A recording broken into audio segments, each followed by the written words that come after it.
Well, hey now, it's the Rob from 106.1 Kiss FM. Flying solo today, doing a rare solo run. Unless anyone wants to call in, this will be like the first time I've ever, because we usually have a co-host, Jerry, on the phone, got the phone lines open. If someone decides they want to call in, I know there's no one watching live yet, but if you do decide that you're watching live and you want to contribute something, since I'm here flying solo, I'd love to hear from you. 888-454-KISS, or that's 888-454-5477.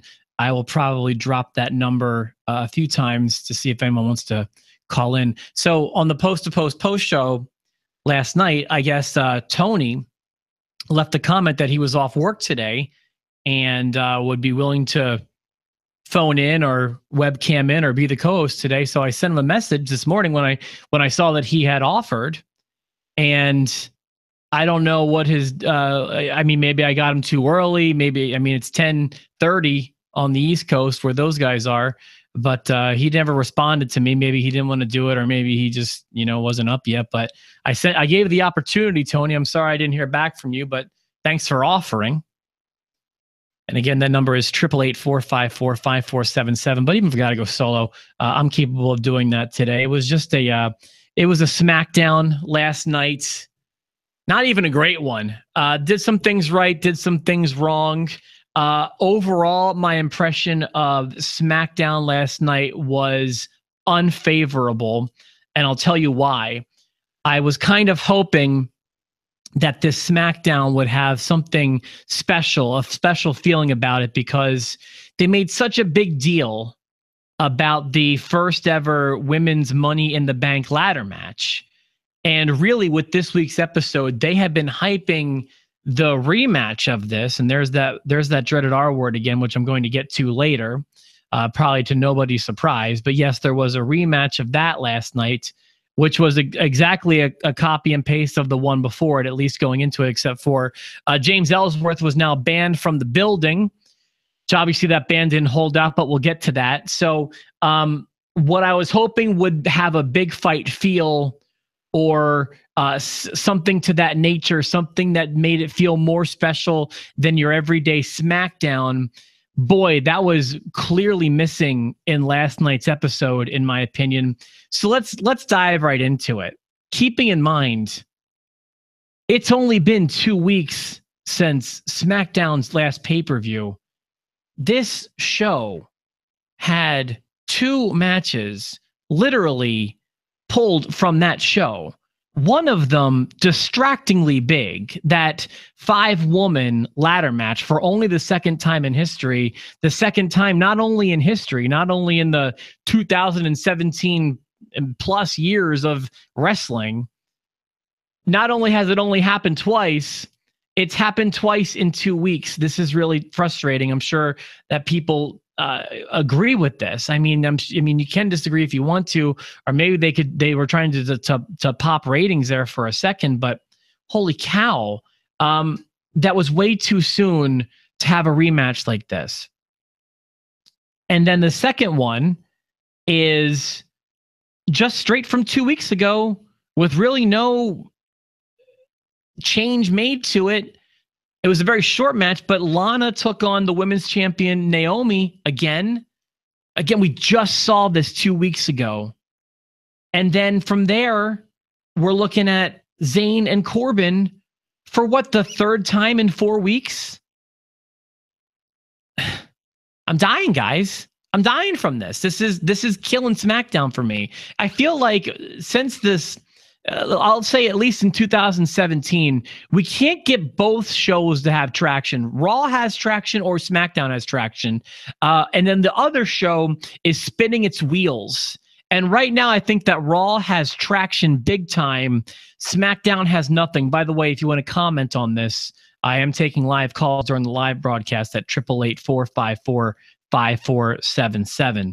So that was my big complaint about the show last night. Is it really felt, maybe more so than any episode prior, it really felt like just a spinning of wheels, matches we've already seen before.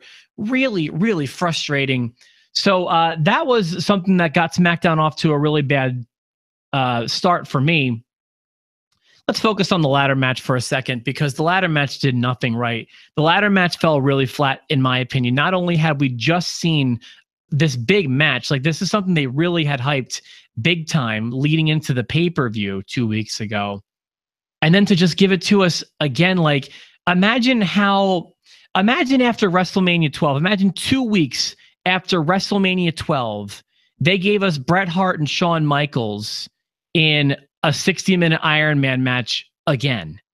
You probably wouldn't really want to see that, or it would kind of take the luster off of both of those matches, I feel like. Or imagine if after WrestleMania 10, imagine if 2 weeks after WrestleMania 10, Razor Ramon and Shawn Michaels just had another ladder match. You know, a lot of people perceive that, and rightfully so, to be the first ladder match at WrestleMania 10. Imagine you just gave it to us again 2 weeks later. It would have really taken the luster off of both of those matches. And that same logic applies to me here. Seeing it twice in 2 weeks was exhausting. Not only did it made me not want to see it. It went from neutral, like I was kind of neutral on it going into the pay-per-view 2 weeks ago, to being anti it. I was not excited to see it. I was exhausted with these ladders. So I have nothing. Plus, it's also worth mentioning, it was so much ado about nothing, because when we started this whole debacle, we had Carmella as the holder of the money in the briefcase. Yes, James Ellsworth's shenanigans are what got it there, but she was the winner. And now, after all of this hubbub, we're right back to where we started. I'm glad she was able to prove without James, kind of, that she won the match legitimately, but we really moved nowhere. Over the past 2 weeks, we've moved nowhere, and it doesn't matter what angle you want to look at. We've moved forward, zero progress since the pay-per-view. Look at what has Baron Corbin done with his Money in the Bank briefcase. He's been beating Sami Zayn. Haven't seen that before. Lana and Naomi still doing the same thing. The women still focused on getting the Money in the Bank ladder match. Randy Orton still has his sights on regaining the championship from Jinder Mahal. That's the same thing we've been seeing for several months now.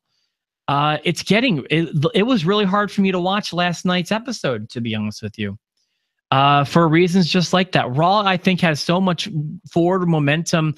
This past Monday, not the best example of their forward momentum, but the past several weeks with Enzo and Cass, with Samoa Joe and Brock, with Strowman and Roman, they've been making a lot of forward progress. And to be honest with you, I'm not getting that from the other brand, from SmackDown. So there's that. The number to reach me is not my cell phone, which is ringing right now. It is 888-454-KISS if you want to comment on anything I'm saying. Also at the pay-per-view, again, another example of something not moving forward. While I'm really happy we got a chance to see Mike and Maria last night, they came out for a second. They did nothing.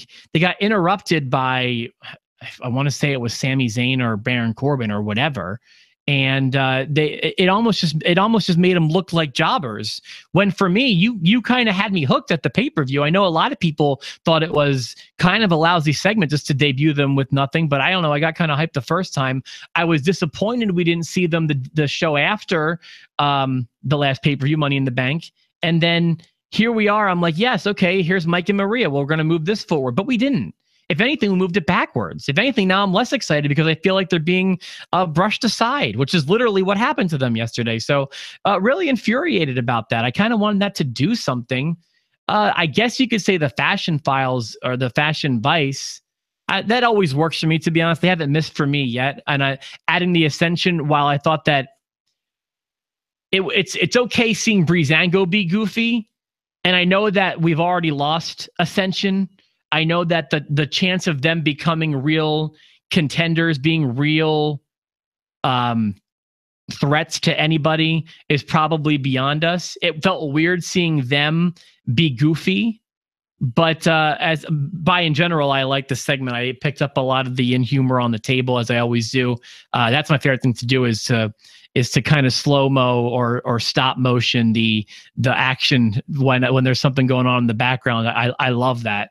They're still hitting with me. They're making it like it's good. Why this is working and why it's productive for me, in my opinion, is that sorry. And again, 888-454-5477, which is 888-454-KISS if you want to get in on the phone line. Is that I would 3 months ago, I was going to say I wouldn't have cared, but I think it's safe to say pretty much nobody would have cared about a feud between Tyler Breeze and Fandango taking on the Ascension. But they've kind of got this thing going on, and it's making me happy. So there's that. New Day and Usos existed. Can I say it really moved the plot forward? Not honestly. It wasn't a bad segment really, but it didn't move it forward at all. You had Randy Orton and Jinder Mahal. Yeah, the last 2 pay-per-views, they've headlined that, or if you want to use the word headline, but whatever. Now we're getting a third one inside of, 6 weeks, 7 weeks? And this time it's going to be in a Punjabi prison. So let me start with the things that are wrong about this. So again, we still have this feud spinning its wheels. I mean, for the most part now, the last match is kind of irrelevant because if you missed it, you didn't miss much. I thought it was a good match at least, but it's not like the Punjabi prison is like some sort of heralded gimmick, some sort of thing people have been jonesing for. That had such a bad reputation in the first place that I think it's silly to count on that gimmick, that stipulation selling this match to us. That's not going to happen. And then, so here's another thing that I really loved about this segment. Loved, I mean hated. I do like to take wrestling from a kind of, look at it as it's real kind of thing. So Randy Orton was supposed to be taken off guard that Jinder Mahal was allowed to choose the stipulation for their 8th contest or whatever we're on. And Jinder chooses the Punjabi prison, which okay, he's from that part of India, so cool. That's fine. They use that word Punjabi a lot surrounding him. I actually don't have, my problem isn't with him choosing that match. My thing is if it's a surprise that he's allowed to choose a match, notwithstanding one from 10 years ago that happened one time to not a lot of success. Why they have a video package on the Punjabi prison ready to go? No one was supposed to know it was happening. Why is it all like immediately? And it wasn't like it was later in the show where they could have gone and pulled stuff from the first one. It was like during Jinder's announcement that it was going to be a Punjabi prison match. They've got a highlight package ready to go. That doesn't make much sense to me, but what do I know? I thought I had another note. Let me check my notes real quick. I may not have. Yeah, I guess that was about it. The one thing I thought they did right was they did not have LeVar Burr on this show. I've been sitting and thinking about Monday's episode of Raw. And I've told a few people who are like former wrestling fans my thoughts about this, or people who haven't watched Raw in a while but are kind of too clued into the sports world, which I guess he's a fixture, and everyone who is a fan of sports seems to know who LeVar Ball is. Obviously, I did not. Jerry did. I think a lot of the audience on Monday, despite being in Los Angeles, a pretty large portion of them did not have any idea who those people were. Maybe the actual player, but not his dad. And I have been really trying to think of a segment that was worse than that Miz Ambrose Balls segment on Monday. And just like I'm not going to hold Alexa Bliss responsible for a segment she was involved in with a bunch of non-wrestlers a few weeks ago, This Is Your Life, I'm not going to hold Miz and Ambrose responsible for the real disappointing segment that happened on Raw. But I was going back and I'm trying to think of like guest hosts when they went through that phase in like 2010-ish, where like there'd be a different guest host every Monday, and a lot of times they weren't clued in to what was happening. And I'm thinking about puppets hosting the show. I'm thinking about, you know, anonymous general managers. I'm thinking about laptops running a show. I'm thinking about, you know, HLA stuff and going back, you know, I'm going back to Attitude Era, which has a lot of low points as well as high points. And I'm going back to like the early 90s and trying to think about stuff from maybe that first year that was unwatchable. I can't think, and if anyone can, please let me know. I can't think of any segment that was worse or came off worse or did less positive for wrestling than that segment. I thought it was, I mean, like the F of all Fs. And I'm not even positive. And this was the other conversation I was having with people was prior to Monday, prior to LeVar and the Balls coming out, was Alexa Bliss's segment really the worst? While I can't think of anything off the top of my head, I don't know that it was. I can't imagine that was the very worst segment to ever happen on Raw. Maybe it was. But if it was, there is no way what happened on Monday isn't worse than that segment. This is actually, I hate to go out in a whimper here by myself, but this will be the last episode for a little while. We may decide to pop in on my vacation, maybe following the pay-per-view or something like that. But I'm going to take 2 weeks off, and I'm going to be super duper busy. As I mentioned before, I recently got a house. Real excited about that. Coincidentally, had a 2-week vacation plan starting on Monday. So rest assured, we will come back with some episodes, but it might be a minute. So we'll always feel free to comment on Facebook. Let me know what you thought about Raws and this episode especially. Sorry I didn't have anyone to guest host. I tried to get Tony. I figured he'd be good to go because he said he was last night, but that wound up not being the case. Either way, I appreciate you trying, Tony. Maybe we'll get you on one of these times.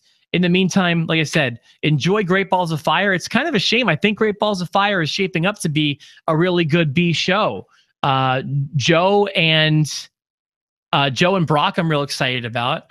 Excited to see what happens with Enzo and Cass. Excited to see what happens with Roman and Strowman. You know, there's an awful lot for the pay-per-view on July 9th that I'm excited for. So we'll see how that goes. And I'm sure we're going to discuss that when I return, no matter what. So like I said, 2 weeks off, and then we'll be back with some more episodes of Post to Post. Thanks so much for tuning in. I'll catch you guys later.